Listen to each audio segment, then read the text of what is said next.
As a measure of intelligence, यानी बुद्धिमत्ता को मापने के लिए बुद्धि लब्धि परीक्षाओं का प्रयोग, यानी आईक्यू टेस्ट का यूज बुद्धि को मापने के लिए कितना सही है।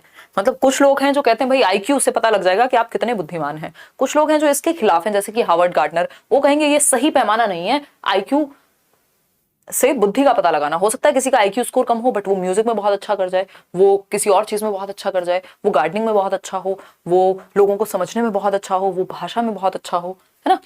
तो इस केस में आईक्यू टेस्ट को एक मेजरमेंट की तरह या मेजरिंग स्केल की तरह देखना इंटेलिजेंस के कितना सही है और कितना गलत है, चार ऑप्शंस में से एक चूज करना है। ऋतु फटाफट से बताओ। पहला ऑप्शन है is valid since they can predict intelligence accurately. देखो अब वैध है क्योंकि बुद्धिमत्ता को शुद्धता से संभावित कर देते हैं, तो कई लोग हैं जो ये मानते हैं कि भाई नहीं, ये एक्यूरेटली प्रिडिक्ट नहीं कर पाते क्योंकि इन टेस्ट में ज्यादा जो क्वेश्चन है वो होते हैं reasoning based, logic based, mathematical based. तो जिनका वो एरिया अच्छा है वो अच्छा स्कोर कर जाएंगे, जरूरी नहीं है उनमें एम्पैथी बहुत ज्यादा हो, जरूरी नहीं है उनमें बाकी स्किल्स हो। बी ऑप्शन है has been criticized since many tests are culturally biased. भाई इनकी आलोचना हुई है, क्यों? क्योंकि कई परीक्षाएं या कई आईक्यू टेस्ट में सांस्कृतिक पक्षपात झलकता है कि किसी एक पर्टिकुलर कल्चर को ध्यान में रखते हुए बनाए गए हैं। ऐसे आईक्यू टेस्ट होंगे जिसमें अमेरिकन ज्यादा स्कोर करेंगे, निग्रोस कम स्कोर कर पाएंगे, क्यों? क्योंकि वो कल्चरली बायस्ड हैं। सभी ऐसे नहीं है, मतलब ये वाइस वर्सा भी हो सकता है ये क्वेश्चन। तो हम कह सकते हैं कि बहुत सारे आईक्यू टेस्ट ऐसे हैं जिनमें कल्चरल बायस पाया जाता है, यानी किसी एक कल्चर की तरफ झुके हुए हैं। तो फिर ऐसे आईक्यू टेस्ट का क्या फायदा जो किसी एक कल्चर की तरफ झुका हुआ होगा, तो वो तो किसी एक रेस के ही प्रति क्या कहेंगे ज्यादा झुकाव रखेगा या इंक्लाइंड होगा। सी ऑप्शन है इज वेरी यूजफुल। इतने खराब आंसर्स आप लोग दे रहे हैं। Is very useful to rank and sort students in clear cut categories. जी नहीं, रैंक और कट करने के लिए ये उद्देश्य कभी नहीं होता कि बच्चों को बांटने के लिए किसी भी टेस्ट का इस्तेमाल किया जाए। फिर है D option helps the teacher in predicting students academic performance and success. देखो बात हो रही है use of IQ test as a measure of intelligence. बुद्धिमत्ता को मापने के लिए बुद्धि लब्धि परीक्षाओं का जो प्रयोग है वो हेल्प करेगा टीचर को कि वो प्रिडिक्ट करे कि एकेडमिक परफॉर्मेंस और सक्सेस कैसी रहेगी। ये बात गलत नहीं है पूरी तरह से, बट बात यह है कि क्या बुद्धि को मेजर करने के लिए आईक्यू टेस्ट ही सही तरीका है? क्या टीचर बच्चे का इंटरेस्ट नहीं जान पाएगा उसके साथ समय दे करके? क्या सबका आईक्यू टेस्ट ही हुआ है आज तक? नहीं हुआ। तो इससे बेटर ऑप्शन हमारे पास अवेलेबल है, इसलिए B option is the right answer. आगे बढ़े, कोई दिक्कत परेशानी इस बात को समझने में नहीं होनी चाहिए। ठीक, तो हम कह सकते हैं कि इनका क्रिटिसिज्म हुआ है आईक्यू टेस्ट का क्योंकि ये कल्चरली बायस होते हैं। बेशक ये टीचर को हेल्प करें, तो टीचर को हेल्प कर भी दें और कल्चरली बायस हैं। तो मान लीजिए एक क्लास में दो रेसेस के बच्चे बैठे हुए हैं, है ना। एक बच्चा है जो अमेरिकन है, दूसरा बच्चा है जो जिनको हम कोई मान लीजिए कोई और बच्चा है जो नाइजीरिया का है। अब आईक्यू टेस्ट के आधार पे, अब पहले से आईक्यू टेस्ट जो है वो कल्चरली बायस है, तो स्वाभाविक है कि अमेरिकन बच्चे का आईक्यू ज्यादा आया होगा स्कोर। तो टीचर ने मान लिया कि ये अच्छा करेगा जबकि वो पहले से बायस्ड है, तो वो टीचर वाला केस पूरी तरह से सही नहीं साबित हो पाएगा इस केस में। इसलिए बी ऑप्शन डी से मच बेटर था। क्वेश्चन नंबर 2 देखिएगा एक बार। As per National Education Policy NEP 2020, assessment of learners should include the progress as well as uniqueness of learners in। यानी कि जो नई एजुकेशन पॉलिसी है, राष्ट्रीय शिक्षा नीति 2020 है, उसके अनुसार विद्यार्थियों के किन आयामों की प्रगति व अद्वितीयता को शामिल करना चाहिए, यानी असेसमेंट कैसा होना चाहिए। तो हमें पता है असेसमेंट कैसा होना चाहिए, 360 डिग्री रिपोर्ट कार्ड बने, यानी बच्चे को हम हर एक आयाम में जांच पाएं। आयाम मतलब उसका दिल, दिमाग, उसकी फिजिकल एक्टिविटी, जिसको हम कैप कहते हैं ब्लूम्स टैक्सोनॉमी में। और वो कैप क्या है? कॉग्निटिव, अफेक्टिव और साइकोमोटर डोमेन। यानी कॉग्निटिव मतलब उसके दिमाग को भी जांच पाए पेन पेपर टेस्ट से भी, उसके इमोशंस से भी कनेक्ट कर पाए, और वो फिजिकल एक्टिविटी भी करके हम उसको सिखा पाए। तो यानी तीनों ही चीजें जुड़ जाएं, जिसको हम हेड, हार्ट और हैंड की शिक्षा कहते हैं। ठीक है जी, तीनों ही बातें होनी चाहिए। फिजिकल, फिजियोलॉजिकल, ये दोनों एक ही बातें हैं, ये कहानी नहीं जमेगी। सोशल, स्पिरिचुअल जैसा कोई डोमेन यहां दिया नहीं हुआ। सिर्फ कॉग्निटिव फिजिकल से नहीं चलेगा, फिजिकल साइकोमोटर में आ जाएगा, अफेक्टिव इमोशंस आपके, और कॉग्निटिव जिसमें दिमाग, जिसमें सोचना, समझना, सीखना, ये सारी चीजें आएंगी। तो C option is the right answer over here. आगे बढ़ेंगे क्वेश्चन नंबर 3 पर। Which of the following questions would not assess critical thinking. यानी कौन सा एक क्वेश्चन इन 4 ऑप्शंस में से क्रिटिकल थिंकिंग को असेस नहीं कर पाएगा। क्रिटिकल थिंकिंग मतलब जहां पे हम हर एक पक्ष से किसी चीज को एनालाइज करते हैं, किसी चीज पे विचार करते हैं, जस्ट मान नहीं लेते कि किसी ने कहा कि अच्छा बिल्ली रास्ता काट जाती है तो गड़बड़ हो जाती है, मान नहीं लिया है। यहाँ पे क्या है, आप असेस करेंगे उसको हर एक पक्ष से। ठीक है, हाँ ख्याल रखेंगे। गुस्सा क्यों कर रहे हो? कौन है ये रेड रेड इमोजी बना रहा है? शिफा, ख्याल रखेंगे यार, थोड़ा टाइम लगेगा, ठीक है। चलिए अगर हम बात करें कौन सा एक क्वेश्चन जो है वो आकलन नहीं करेगा क्रिटिकल थिंकिंग का। हाँ ये आजकल रोज हो रहा है, एक बार इंटरनेट वालों से बात करनी पड़ेगी। हाँ वो रेड है ना, जब तक रेड रहेगा तब तक तो ओके बात करनी पड़ेगी इन लोगों से। इंटरनेट की स्पीड क्यों कम आ रही है, और वो भी इसी टाइम हो रहा है।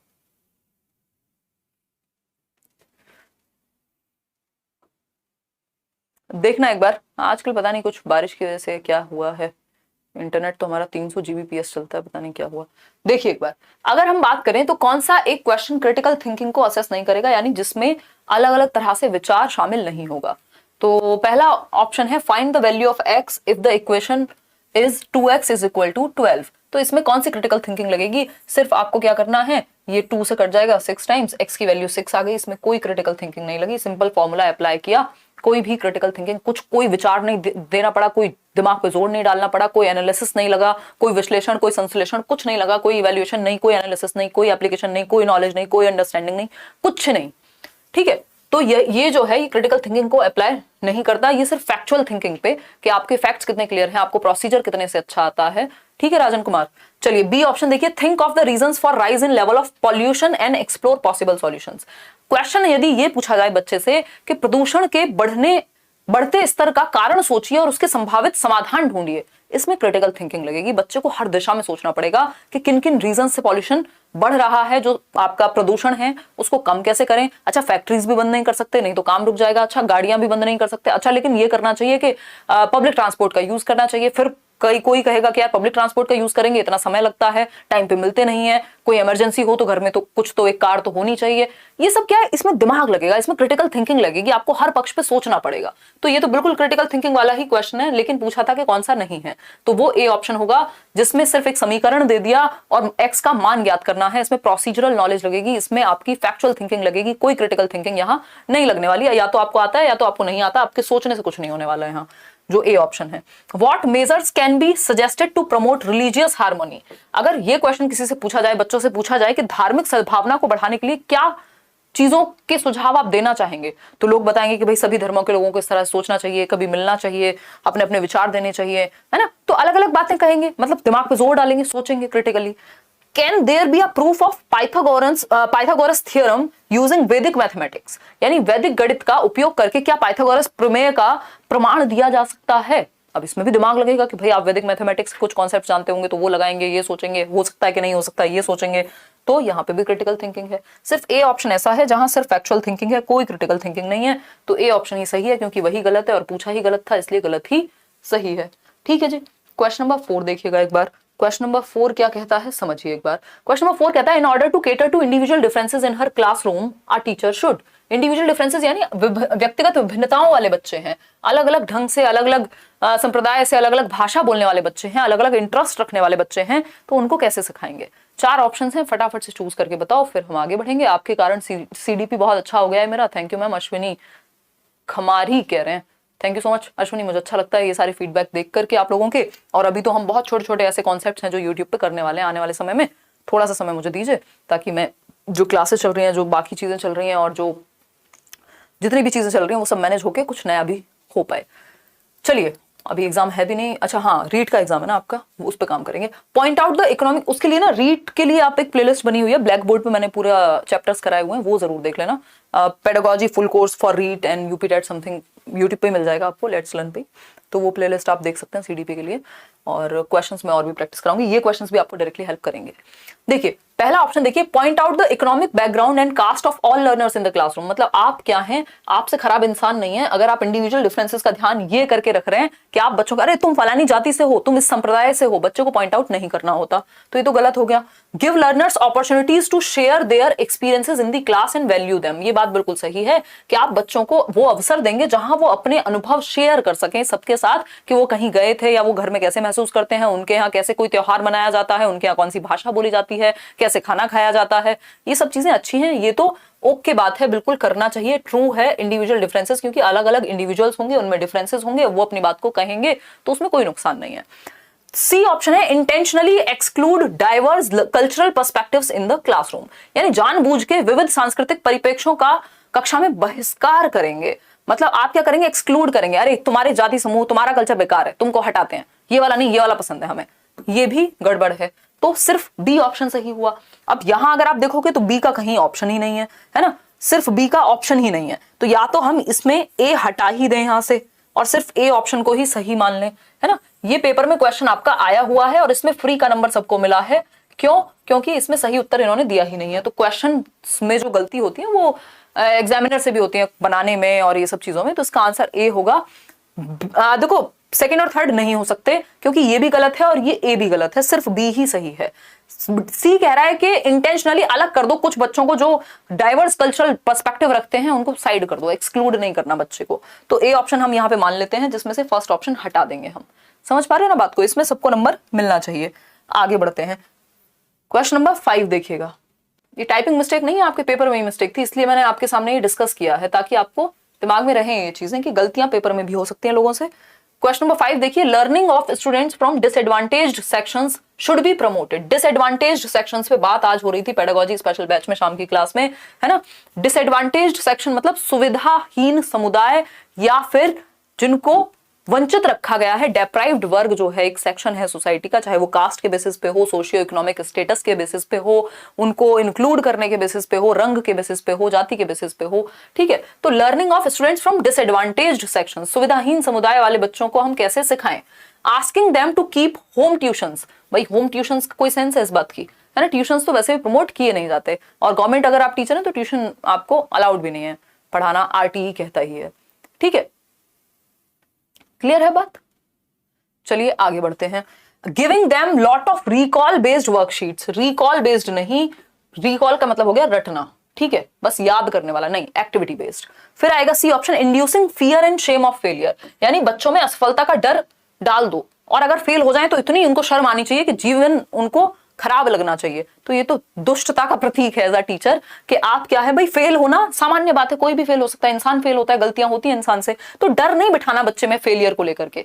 फेलियर पार्ट एंड पार्सल है लाइफ का, ऐसा कोई नहीं है जिसने कभी सीखा हो, गलती ना की हो, फेल ना हुआ हो। फिर आता है D option, providing appropriate pedagogical support. ये बात बिल्कुल सही है कि आपको एज अ टीचर अगर आप चाहते हैं कि डिसएडवांटेज्ड सेक्शन यानी वो बच्चा जो किसी भी रूप में सुविधाहीन रहा है, जिसके पास रिसोर्सेज नहीं है, जो रिमोट एरिया से देख रहा है, जिसके पास इंटरनेट नहीं है, जिसके पास किताबें नहीं है, जिसके पास सुविधाएं नहीं है, तो आप क्या करेंगे, प्रोवाइड करेंगे appropriate pedagogical support. Pedagogical support मतलब जिस भी तरह से सिखाने में शिक्षा शास्त्रीय मदद, चाहे वो अपने मेथड्स में परिवर्तन हो, चाहे वो रिसोर्सेज में हो, है ना, पूरी कोशिश करेंगे उसको सपोर्ट करने की। तो D option is the right answer over here. आगे बढ़ेंगे, आप लोग 86% आंसर भी सही दे रहे हैं। क्वेश्चन नंबर 6 देखिएगा एक बार। क्वेश्चन नंबर 6 पढ़िएगा, which of the following traits is a characteristic of children who are gifted. Gifted का मतलब है जो भगवान से किस में मिले हैं, हमें गिफ्ट में मिले हैं बच्चे, उपहार स्वरूप बच्चे, है ना। इनको हम प्रतिभाशाली बच्चे कहते हैं कि इनमें कोई विशेष प्रतिभा होती है, इनका मेंटल लेवल नॉर्मल से ज्यादा होता है।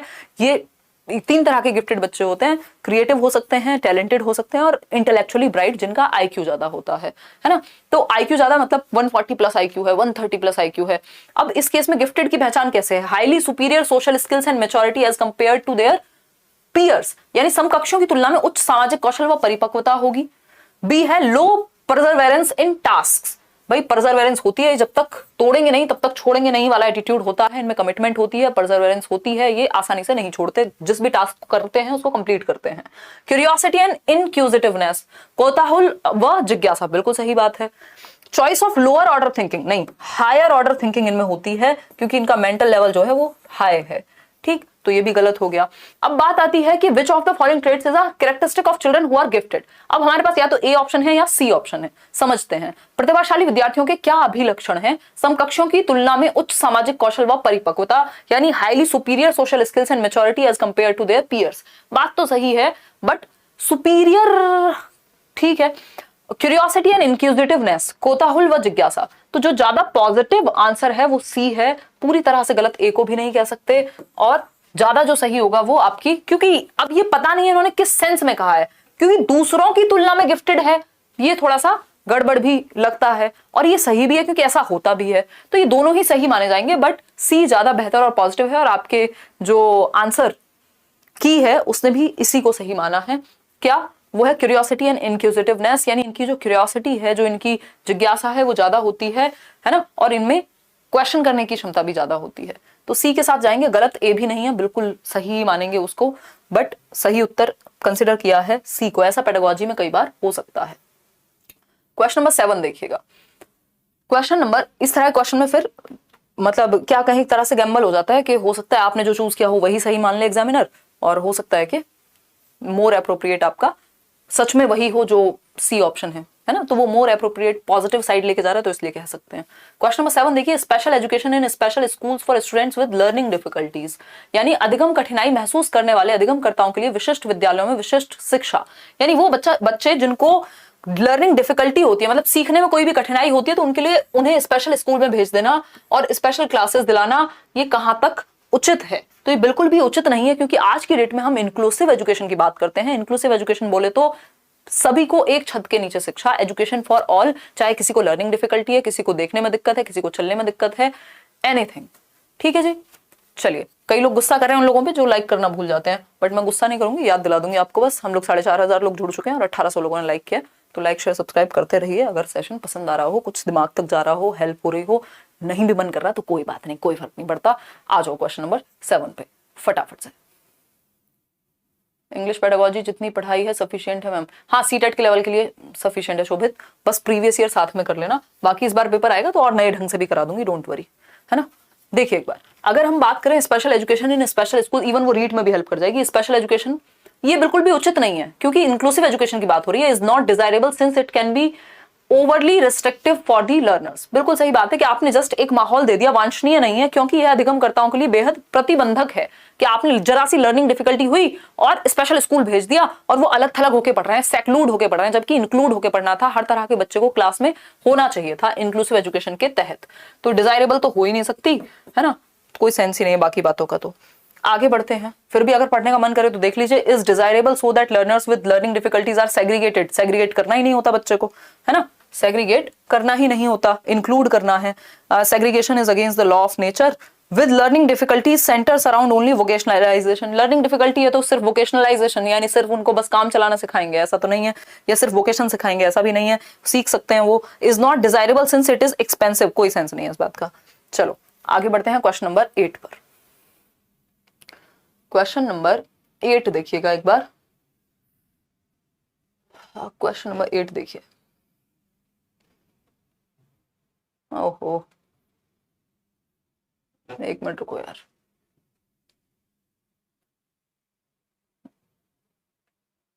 देखिएगा फटाफट। क्वेश्चन नंबर 8 है, excessive physical movement inattention and impulsivity are primary characteristics of, यानी अत्यधिक शारीरिक हरकतें, यानी फिजिकल एक्टिविटी बहुत ज्यादा है, बच्चा टिक के बैठ नहीं पाता, इधर उधर घूमता रहता है, उछलता रहता है, भागता रहता है, ठीक, ध्यान केंद्रित न कर पाना और आवेगशीलता, इंपल्स में आ जाना तुरंत से, है ना, तो ये क्या है? ADHD है, attention deficit hyper activity disorder है। एक क्वेश्चन इस पे पूछा ही जाता है ना। ये क्या है? अटेंशन की कमी होगी, हाइपर एक्टिव होगा बच्चा, टिक के बैठ नहीं पाएगा एक जगह पे, बाकी सुनने की या लैंग्वेज की या डिस्कैलकुलिया जैसा यहाँ कुछ लक्षण हमें दिया नहीं है। आगे बढ़ेंगे, A option is the right answer. Question number 9 देखिएगा एक बार। Question number 9 sorry, question number 9 पढ़िएगा फटाफट से। Which of the following statements about inclusion is not correct? Inclusion का मतलब होता है हर तरह का बच्चा एक ही छत के नीचे पढ़ सके, एजुकेशन फॉर ऑल, समावेशी शिक्षा। तो समावेशी शिक्षा के बारे में कौन सी एक बात सही नहीं है? पूछा है सही नहीं है, सही पूछा नहीं है कि क्या सही है, क्या सही नहीं है। नॉट पे फोकस कीजिएगा, है ना, नॉट पे फोकस कीजिएगा।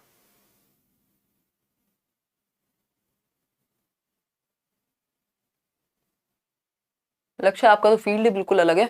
अब आपने जो चूज किया है उसमें 100% मेहनत कीजिए, आपके हाथ में सिर्फ आपकी मेहनत है। एग्जाम कहाँ लीक हो रहा है, क्या आपको पूरा सिस्टम चेंज करना है, ये सबसे नहीं हो पाएगा, आपका समय भी निकल जाएगा, लड़ते रह जाएंगे। तो जो आपने अब चूज किया है उसी पे फोकस कीजिए।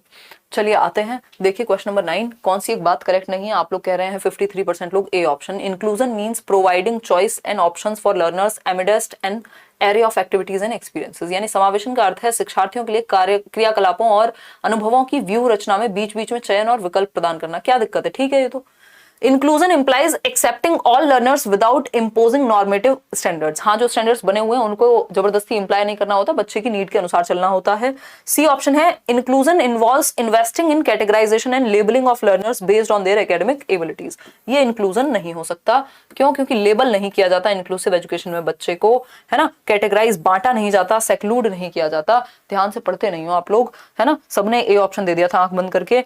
Inclusion includes use of diverse pedagogical strategies and respecting individual students pace of learning. बिल्कुल सही बात है कि इंडिविजुअल बच्चा किस पेस पे, किस गति पे सीखता है उसका ध्यान रखा जाता है इंक्लूसिव एजुकेशन में, बट बच्चे को लेबल करना, अलग थलग करना, ये सब नहीं किया जाता इंक्लूसिव एजुकेशन में। और वही पूछा था जो नहीं किया जाता। अगर आप नॉट क्वेश्चन में ध्यान से नहीं पढ़ेंगे तो गड़बड़ हो जाएगी। नॉट हुआ, एक्सेप्ट हुआ, लीस्ट हुआ, ये जहां आपको दिखते हैं पेपर में, ये आपको घुमाने के लिए होते हैं, है ना भाई। अगर क्वेश्चन में लिखा हुआ है नॉट, पूरा आंसर चेंज हो जाएगा। क्वेश्चन में लिखा हुआ है लीस्ट, पूरा आंसर चेंज हो जाएगा। क्वेश्चन में लिखा हुआ है एक्सेप्ट, यानी छोड़ करके, किसके सिवाय, नहीं। ये सब जो है इन पे 3 इडियट वाले कान खड़े हो जाने चाहिए। बहुत ही ध्यानपूर्वक उत्तर देना है, अदरवाइज बहुत ज्यादा चांसेस होते हैं कि क्वेश्चन आसान होगा और आप गलत कर देंगे, क्योंकि पूरा सेंस चेंज हो जाएगा ना क्वेश्चन का। जैसे ही नॉट लगा दिया कि इंक्लूसिव एजुकेशन में क्या काम नहीं करेगा, और आपका दिमाग बाय डिफॉल्ट ऐसे काम करता है कि इंक्लूसिव एजुकेशन में क्या काम करेगा, और वहां लिखा हुआ है सबसे कम महत्वपूर्ण क्या है इंक्लूसिव एजुकेशन के लिए, एक्सेप्ट यानी किस चीज को छोड़ दें, तो नॉट यानी क्या नहीं है इंपॉर्टेंट, ठीक। और आपने ये उत्तर दे दिया तो गड़बड़ हो जाएगी। सी ऑप्शन है, क्योंकि नॉट लिखा हुआ है क्वेश्चन में। आगे बढ़ते हैं क्वेश्चन नंबर 10 पर। क्वेश्चन नंबर 10 देखिएगा एक बार। ये कहता है what adaptations should a teacher make while engaging learners who are visually challenged, यानी दृष्टिबाधित अधिगमकर्ताओं के साथ काम करते हुए एक अध्यापक को क्या रूपांतर करना चाहिए, यानी किन अडेप्टेशंस को, क्या चीजें अडेप्ट करनी चाहिए, चेंज करनी चाहिए जब विजुअली चैलेंज्ड बच्चों के साथ टीचर काम कर रहा हो या कर रही हो। विजुअली चैलेंज्ड बच्चा मतलब जिसको देखने में समस्या है, दृष्टि बाधित, या तो वो कंप्लीटली नहीं देख सकता या फिर देखने में समस्या है। इस केस में क्या करें बताइए एक बार। चांदनी कोई बात नहीं, इंटरनेट कल 12 बजे आएगा तब देख लेना। फर्स्ट ऑप्शन है speaking clearly and loudly with appropriate pauses, यानी उपयुक्त विरामों के साथ स्पष्ट रूप से और जोर से बोलना, यानी कि आपकी जो आवाज हो वो लाउड हो, क्लियर हो, क्लास में वो बच्चा भी सुन पाए जिसको देखने में समस्या है। बिल्कुल सही बात है, ये तो करना चाहिए आपको विजुअली चैलेंज्ड बच्चे के साथ, ठीक है। फिर अगर हम बात करते हैं शोभित, धन्यवाद, किस चीज की, दूसरे ऑप्शन की, use text to speech softwares, यानी जो टेक्स्ट है उसको बोल करके सुना दिया जाए, ऐसे सॉफ्टवेयर्स यूज हो। हाँ ठीक है, अगर देख नहीं सकता तो टेक्स्ट को अगर सुनने में आसानी होगी बच्चे को कि भाई वो क्लिक करे टेक्स्ट पे और आवाज आ जाए उससे, ठीक है। Use a variety of colourful worksheets, वो बच्चा जो देख नहीं सकता उसके लिए कलरफुल वर्कशीट्स का कोई महत्व नहीं है, क्योंकि उसको देखने में ही समस्या है, तो वो कितना भी सुंदर आप रंग भर के कोई वर्कशीट बनाओ उसका कोई पॉइंट नहीं है। Use a lot of tactile material, ये वर्ड दिमाग में बैठा लीजिएगा, इसमें स्पेलिंग गलत लिखी हुई है। टेक्टाइल यानी स्पर्श सामग्री, वो सामग्री जिसको टच और फील किया जा सकता है, जिसमें पॉइंट्स हो, है ना, जिनमें उभरा हुआ कुछ हो। तो ये ब्रेल लिपि में भी ऐसा ही होता है। तो फर्स्ट भी सही है, सेकंड भी सही है, फोर्थ भी सही है, बट थर्ड सही नहीं है कि कलरफुल चीजें दो आप उसको। तो फर्स्ट, सेकंड और फोर्थ, फर्स्ट, सेकंड और fourth, C option is the right answer, जो कि 70% लोग दे रहे हैं। बहुत बढ़िया। तो ऐसे आंसर तक पहुंचना है ना। बेशक अभी थोड़ा समय लग जाए शुरुआत में जब आप क्वेश्चन पढ़ रहे हैं, समझ रहे हैं, लेकिन जब आप प्रैक्टिस करेंगे तो धीरे धीरे समय आपको कम लगेगा सही उत्तर तक पहुंचने में।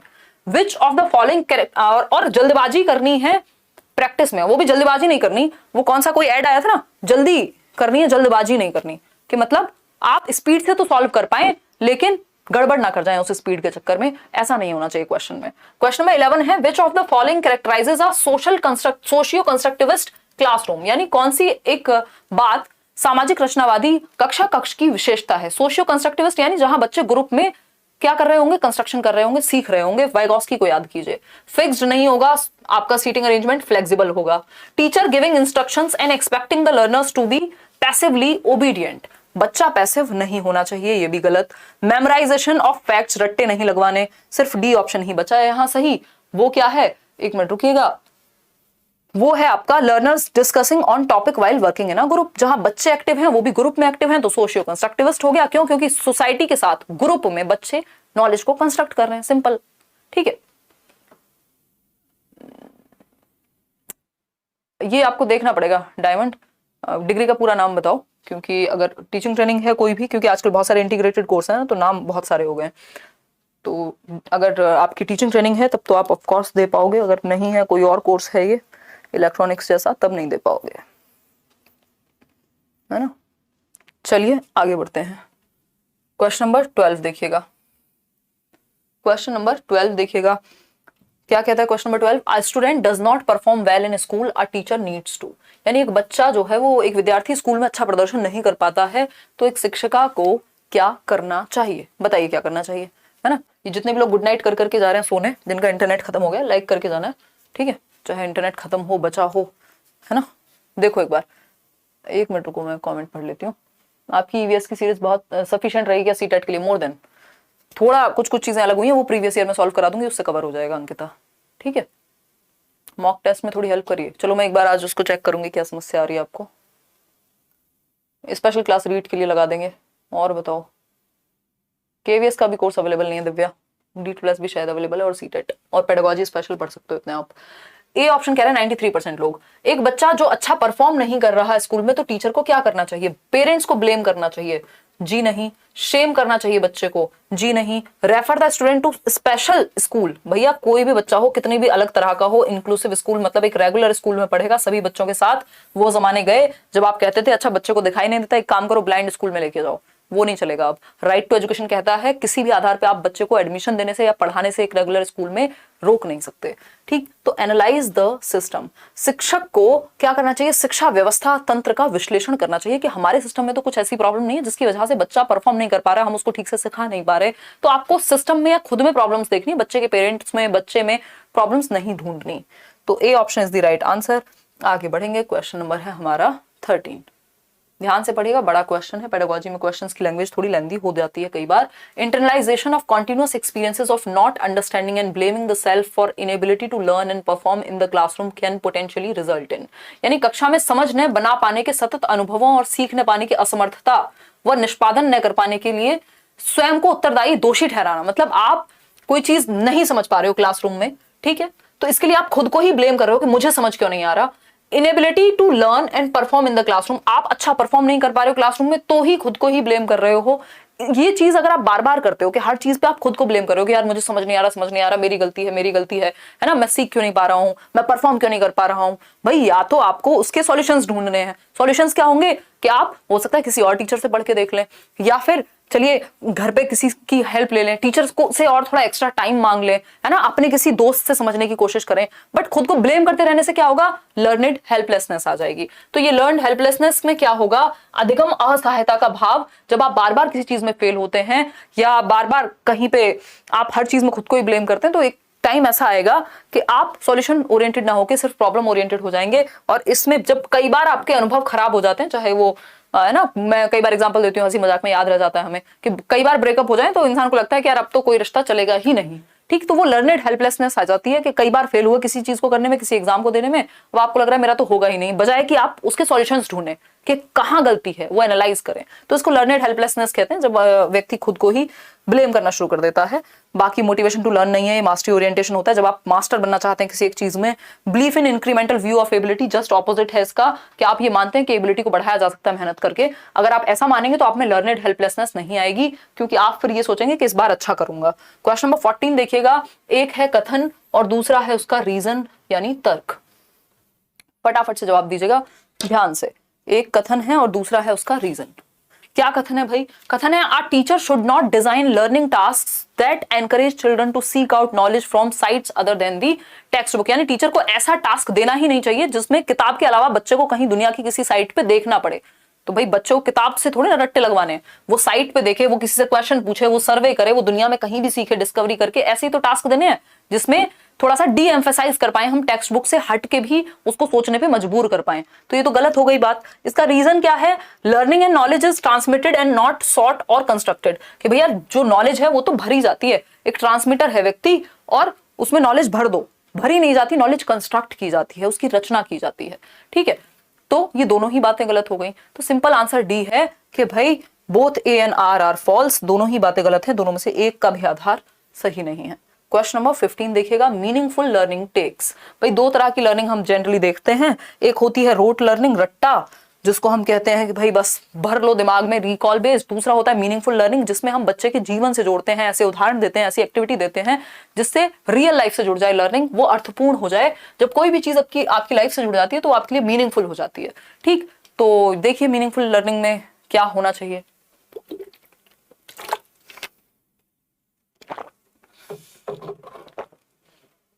आंसर कीजिएगा, तभी जाकर के हम बढ़ेंगे आगे। डी ऑप्शन कह रहे हैं कई लोग कि मीनिंगफुल लर्निंग कैसे होगी, जब बच्चा एक्टिव होगा। ऑफ कोर्स जब आप उसके जीवन से जोड़ेंगे, जब वो एक्टिविटी करेगा, तभी तो मीनिंगफुल लर्निंग हो पाएगी ना। हो पाएगी कि नहीं ये बताओ फटाफट से।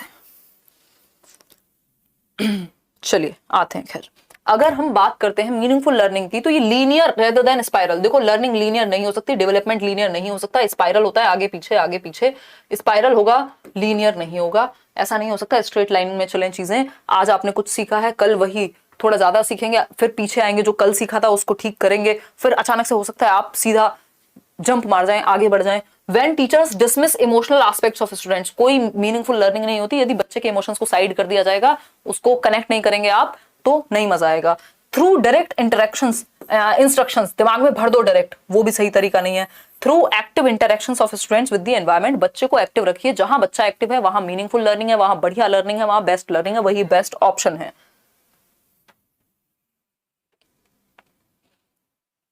भाई इस लेग ने खाया हम तो।